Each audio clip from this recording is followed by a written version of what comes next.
It always seems impossible until it's done.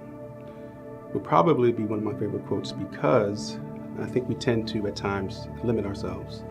And there's certain constraints that we put upon ourselves for whatever reason, whether it's how we were raised, whatever situation we're in, and we think that things that are really attainable aren't really attainable. And I think with a little bit of effort and a little bit of energy, almost anything is impossible with the right people around you. My position currently, I am the Trauma Medical Director at St. Francis Medical Center. So I run a Level 2 trauma center in Southern California. Unfortunately, we have one of the highest penetrating rates in Southern California due to the communities that we serve currently. The hospital is located in Linwood, California. We're in this sort of southeast LA, and we serve the communities of Linwood, Downey, Compton, Watts, a portion of Long Beach, some of Maywood, Santa Fe Springs, those communities. You'd be surprised at how many people just really don't know that it's as bad as it is in certain places. Like I can tell you, there's probably more than, I don't know if I just gave you a rough number, probably more than 10 gunshots a week in our community. But how often do you hear about it?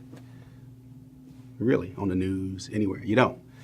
But if there's a shooting anywhere else, one shooting, you hear about it. The same goes with education, same goes with lack of resources. If you really talk to a lot of people who don't live in this community, a lot of them just don't know. They just don't know. A lot of it is black on black, brown on brown, black on brown. I think a lot of that is hatred and animosity based on race. I think there's some self-hate in there that we deal with in our communities, which leads us to what we see a lot of. In this community, the most dangerous thing to a young African-American male or a young Latino male is another African-American male or Latino male, which is kind of crazy when you think about it. I think it is possible to change the level of violence that we see in Southern California, particularly this hospital area, catchment area. Certainly possible. It's just something that I can't do by myself. You guys can't do it by yourself. It's going to take a sort of like, there's a saying, it takes a village to raise a child. It'll take an entire community to sort of change the circumstances. Do we hate now because of perceived differences? I think so. But if you ask somebody what exactly do they hate, I'm not sure many people could actually tell you. I think it's just more of a lack of understanding of our similarities. And for whatever reason, that has sort of driven this huge divide. And that divide is reflected by hatred probably in some, but I think it's more of a misunderstanding. Because I think if you really ask somebody, do I hate this person? They'll probably say yes, but then you say, tell me why. There's probably no real description behind it, other than the fact that their skin's different and they live on a different block.